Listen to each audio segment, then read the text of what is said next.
Hi all, welcome to Night Rips. And my PSA of the day is before you rip into any of these packs, always check your checklists if you can do it.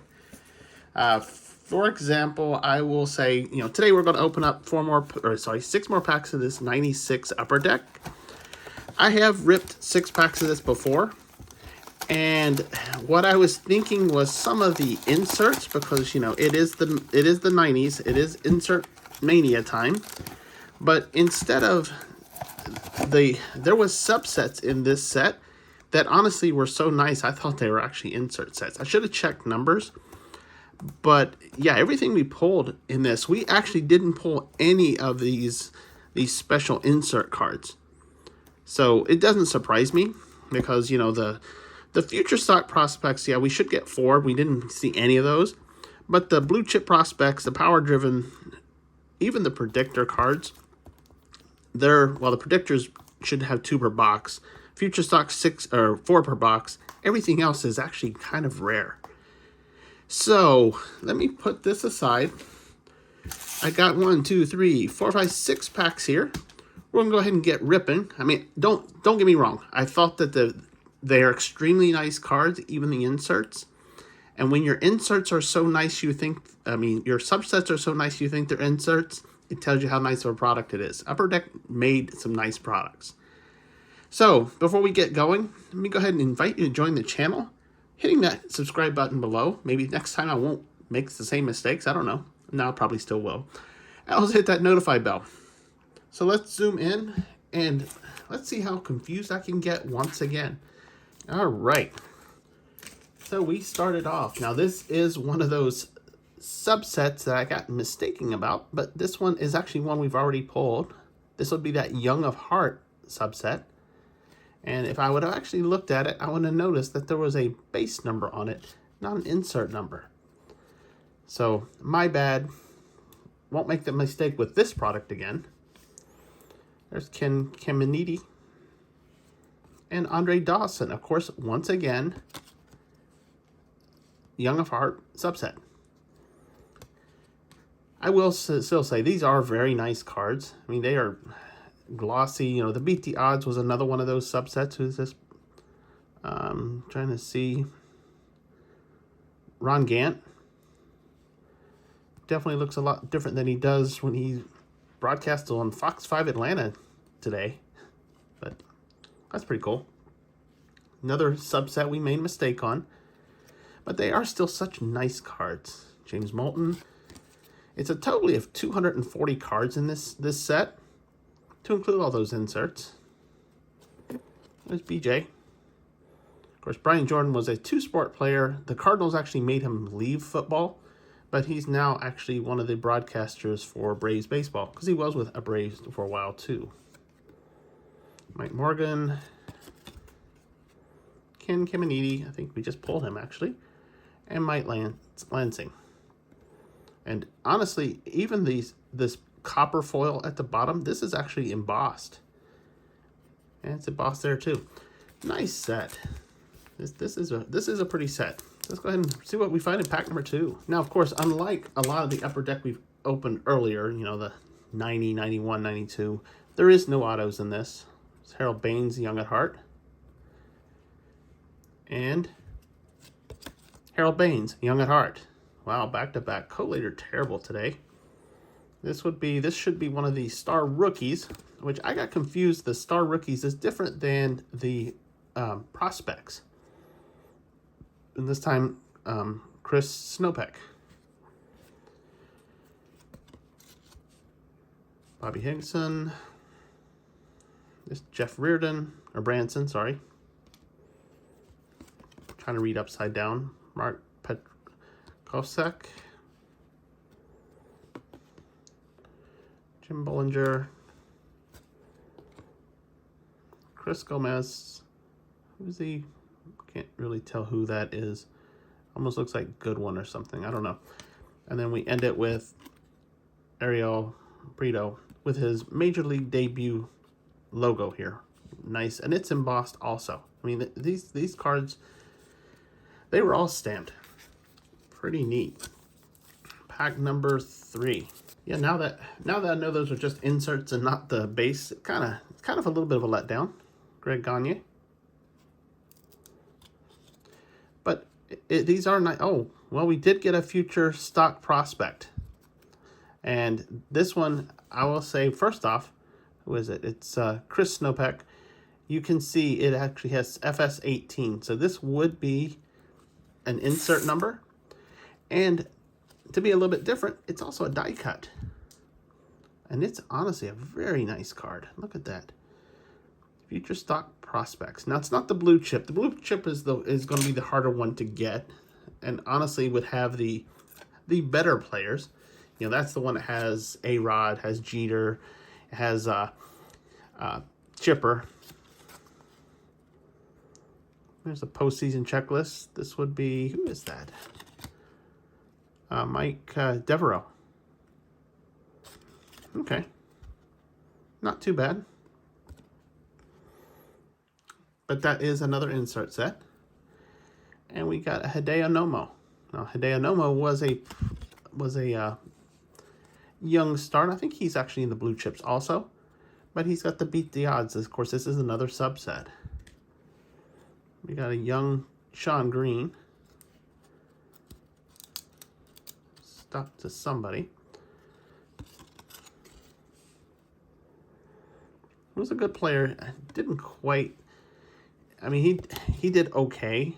I think people were really banking on him. And I think, if I remember correctly, he was the Rookie of the Year. Drawing a blank right now, but I draw a blank a lot of times. And we got Mo Vaughn showing off his guns. It must have been at an all-star game or something like, because, you know, that's not a Boston cap. Actually, it looks like the Milwaukee Brewers. There's John Nunnally, who is stuck. But fortunately, the stuck is just a little bit. Even as glossy as these cards are, they come apart pretty easy. And he is with the Royals. Of course, he's wearing one of the Monarchs uniforms. Definitely a throwback. Tim Wakefield and Andy Ashby. Great pitcher in his own right. 3 packs to go. Okay, now this is actually one of the, it's not a, and I could show the back of the box, but this was actually one of the predictor cards. And it was a way, and of course the game ended November 18th, 1996, so obviously we can't play, but you could, depending on what you did, you could actually win 10 cards with this. I didn't read into the rules because obviously I don't care, but it was a predictor card, AL monthly RBI leader for Cecil Fielder. And supposedly there was 10 cards in each set. There was 9 good ones, and then there was a long shot. And from what I was reading, none of the main cards won. All the long shots did. So I don't think Cecil Fielder was a long shot. So yeah, but still pretty cool. And actually, because they're only going to find 2 of these per box, you're going to sit on a stand. Why not? I mean, last rip I had all these subsets sitting on stand, so why not? There's a lot of Molten. Got another one of the postseason inserts, not inserts, subsets. This time it would be an Indian. Who is that? Oral Hershiser. Of course, pitching there with the World Series, because this is a 96, 95, the Braves won it against the Indians. So any Indian fans, okay. And we pull another beat the odds. This time, Chipper Jones. Again, he's one of the, he is, if we got one of the blue chips, potential getting a Chipper card. Let's break these up just a little bit, make them a little bit easier to come apart. It's not like, I'm not worried about ruining them. They're tacky. So I'd say they're tacky, not stuck. Jason Isringhausen. Kevin Foster. We mentioned Chipper. There he is. Retired number 10 with the Braves. And recent Hall of Famer a few years ago. I forget how many years ago. Not too long. There's A-Rod. Of course, A-Rod back when he still played with Seattle. You know, he went Seattle to the Rangers to New York. And of course, he was a shortstop until he went to New York. And of course, that position was already consumed by the captain, Derek Jeter. Scott Carl and Bernard Gilkey. Actually, both Jeter and A-Rod are those blue chip prospects. So pack number 5. Okay. Well, we're definitely knocking off the postseason checklists. This time we've got we got Edgar Martinez, and who's the other guy? Who's the Indian? I don't remember. I know you get this checklist. We got another one coming. So it's Edgar Martinez and Tony Pena. Yeah, I can see that. Of course, Tony Pena, I remember him more as he is a Pirate. There's Dave Milkey. And we got another one. And it's a postseason Chipper Jones. Take a look at this one. Chipper Jones and Barry Larkin. So that's honestly a very nice looking card. Both of them great players in their own right.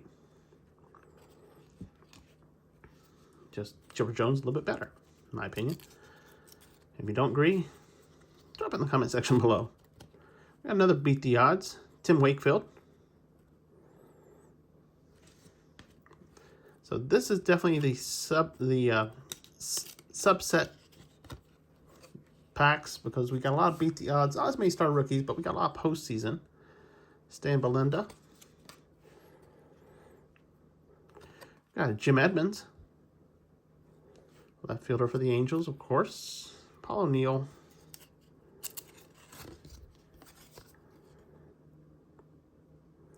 And I'll tell you one thing that is different between Stadium Club and like the Upper Deck. Upper Deck was big with doing the photos, but they still took a lot of time with the borders. One of the things Stadium Club did that was different, and why I like it, you know, they also focus on the photography, but they really didn't care as much. They made the design of it as minimal as possible because they were really focusing on the photographs. Again, why I really like Stadium Club. Esteban Loaiza and Jim Thome. All right, last pack. Last pack's right when my nose starts itching. So hopefully when you have an itchy nose, that means you're gonna pull something hot. I don't know. I doubt it. I just star rookie Tom Green. Just make stuff up sometimes. There's Brett Boone.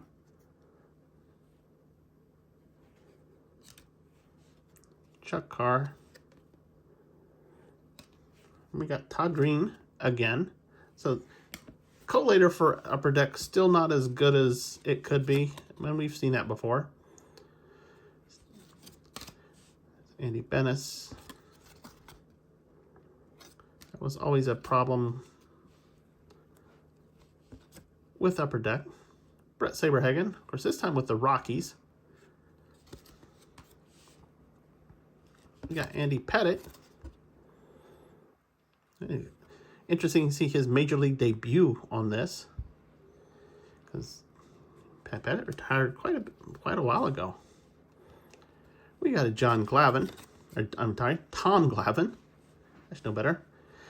One of the great lefties for the Braves. I won't say the best lefty because, you know, that would be Mr. Warren Spahn, but definitely a good one of the triplets.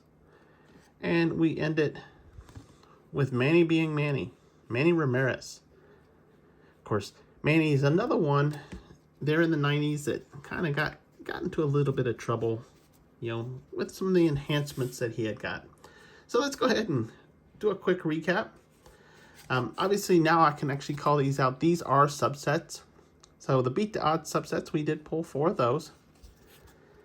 And we pulled some more of the Young at Heart. We pulled, what was that, 1, 2, 3, 4. Is that? Oh, we had a card that was stuck. He wanted to be Young at Heart, but you're just a base card. But we got 4 of the Young at Hearts. For the Star Rookies, again, another subset, not an insert. 3 of those, of course, 2 of those being Todd Green.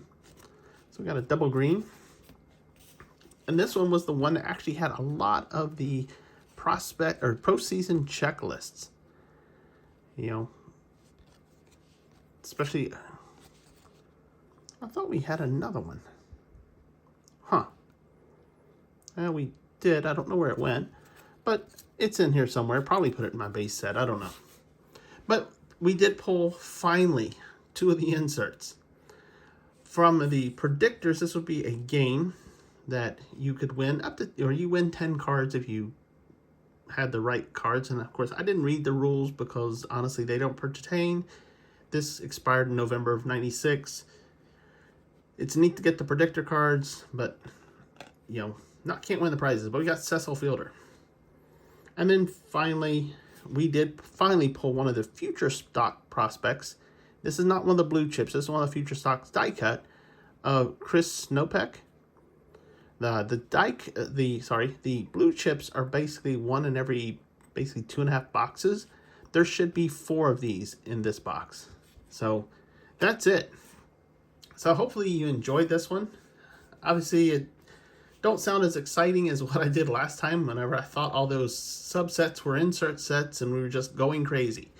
But still was a fun rip. This is still a fun rip. So it is nice to see, you know, there was a lot of muscle, a lot of legendary players in this side. You know, we pulled A-Rods, you know, Cecil Fielders, Chippers, you name it, we've pulled it between last rip and this one. So I'm curious what's going to happen the next time. And how will you know what's going to be pulled the next time? By joining the channel, hitting that subscribe button below, and hitting the notify bell. Also, if you like this, thumbs up. You know, at least this time it might not be as exciting, but it's still exciting to me. I do love this old stuff. And if you have any comments, drop it in the comment section below. Appreciate taking the time, you know, listen to me stumble through stuff, make mistakes and whatnot. It's still a lot of fun, and I enjoy doing it. And until next time, bye now.